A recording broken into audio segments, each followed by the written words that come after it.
Allahumma salli ala Muhammad wa ala ali Muhammad. Allahumma salli ala Muhammad wa ala ali Muhammad.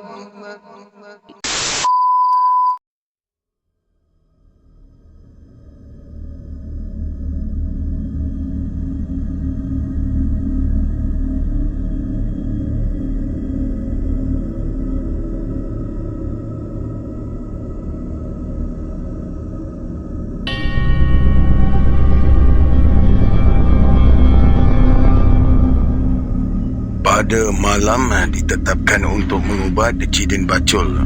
Orang-orang kampung semua datang untuk menyaksikan. Masa ini saya masih lagi budak-budak, tetapi saya dapat ingat bagaimana pengubatan itu dibuat. Bagaimanapun saya taklah tahu hujung pangkalnya. Apabila saya sudah dewasa dan mendengar cerita dari Pak Musid, barulah saya memahami akan kejadian beberapa tahun yang lampau. Pak Musid diminta berdiri tegak berhampiran dengan Jidin Bacul yang terbaring. Kemudian Pak Tuan Mahat menyuruh Pak Musid merenung tapak tangannya yang diangkat tinggi melengkaui kepala.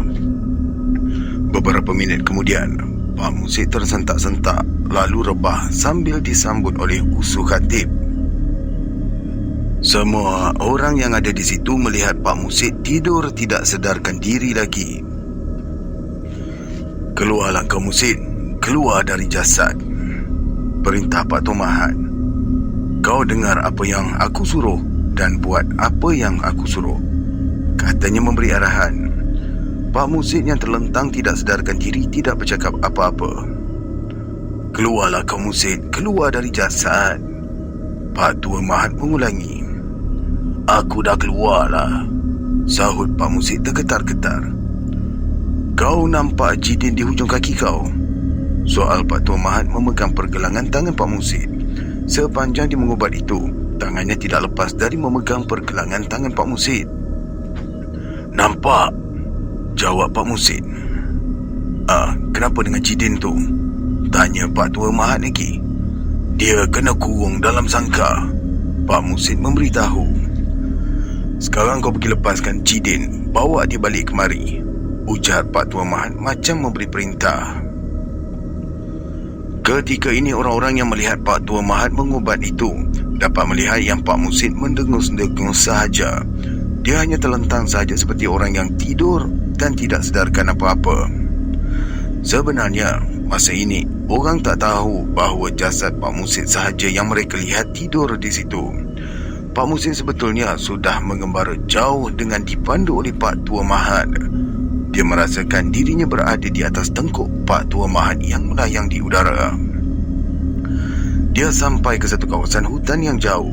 Apabila sampai di kawasan lapang, dia melihat Jidin Bacul sedang dikurung dalam sangkar yang diperbuat dari ruyung nipung. Seorang lembaga hitam berkepala botak menunggu di luar sangkar tersebut. Bagaimanapun Pak Musid tidak boleh bertindak sesuka hati. Dia hanya mendengar suara Pak Tuan Mahat sahaja yang memerintahkan dia melakukan itu dan ini.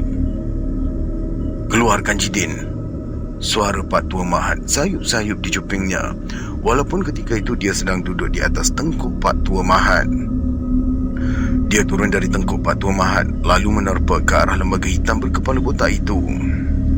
"Tak boleh, orang yang jaganya lebih besar daripada aku," Pak Musid memberitahu.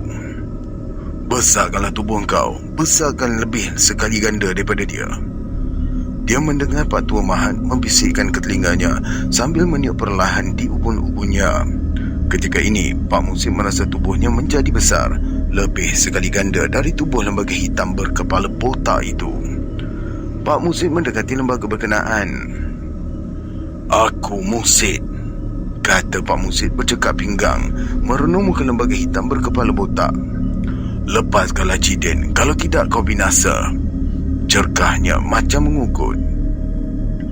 "Dia yang punahkan gembala aku," sahut lembaga hitam berkenaan. "Kalau gembala kau punah, kenapa tak minta ganti? kenapa yang kau kurung Cidin? Kau nak tunjuk keras kepala dengan anak cucu Malim Kerimun? Pak Musid semakin garang. Dia tak mahu ganti, jelas lembaga hitam itu. Sekarang ni aku bagi kata dua, kau nak lepaskan Cidin atau tidak? Dia menampar muka lembaga berkepala botak itu. Lembaga itu cuba bangun melawan, tetapi setiap kali dia mahu menerkam ke arah Pak Musid, dirinya terpelanting dihembus oleh Pak Tua Mahan. Mentang-mentang kau dijaga, Tok Pawang, berani ya kau menampar aku? Jerit lembaga hitam berkepala botak itu terlalu marah. Kau nak rasa lagi ke tangan aku? Nanti aku besarkan lagi badan aku. Tubuh halus manusia boleh besar berganda-ganda, tak macam tubuh halus setan. Tubuh kau besar ada had batasnya. Cubalah besarkan tubuh kau. Hertik Pak Tua Mahan membesarkan tubuhnya sekali ganda. Cukup. Jangan besarkan tubuh halus kau. Lembaga berkenaan macam merayu minta pertolongan. Sekarang ni kau lepaskan Cidin atau tidak? Pak Musid mengentakkan kakinya ke tanah sampai bergegar. Lembaga hitam itu toyong-ayang setiap kali Pak Musid mengentakkan kaki. Manusia tak boleh dilawan berjanji, rungut lembaga itu geram. Setan yang tak boleh lawan berjanji lah, sahut Pak Musid keras. Manusia tamak, sambut lembaga berkenaan masih berkeras tidak mahu melepaskan Cidin yang terkurung di dalam sangkara ruyung nibung. Aku tak nak layan kau lah. Sekarang ni kau lepaskan Cidin atau tidak? Ugut Pak Musid sambil mengentakkan kakinya. Kemudian Pak Musid terdengar suara Pak Tua Mahan menyuruh dia membacakan Ayatul Kursi. Pak Tua Mahan menyuruh dia hembuskan kepada lembaga hitam itu.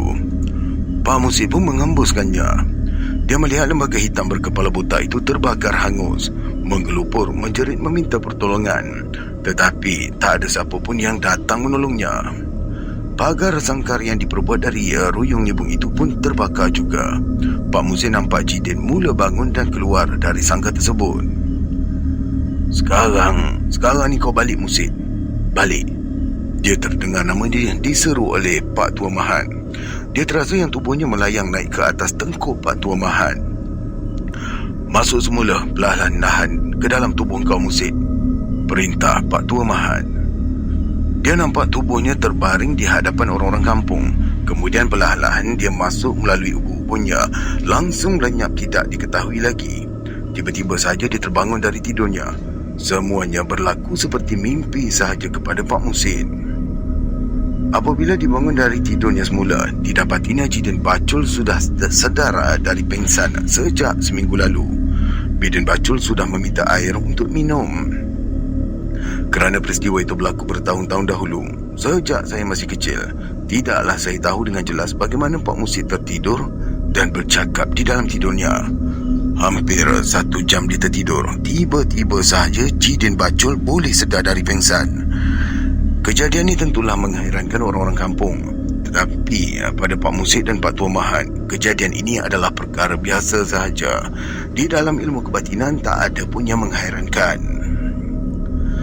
Selagi manusia sudah kenal pada dirinya, tak ada apa pun yang perlu dibimbang, ujar Pak Musid sambil meminta saya memadamkan lampu suluh di tangan. Malam gelap tidak kelihatan apa-apa kecuali kawasan bukit dan kampung di darat sawah yang berbalam-balam. Pak Musid mula meniup buluh mendekutnya. Fuak, fuak, fuak. Dia meniupnya berulang kali. Kemudian saya mendengar bunyi seperti angin kencang bertiup dari awan. Saya mencangkakan hujan akan turun. Tiba-tiba seekor burung hinggap di atas baju dan menyebabkan saya terkejut. Tetapi Pak Musid cepat-cepat menangkap burung tersebut. Bolehlah kita makan gulai wak-wak. Dia menepuk bahu saya sambil mencapai lampu suluh di tangan saya. Selepas itu, beberapa ekor lagi burung wak-wak datang menyerbu ke arah lampu suluh yang menyilau.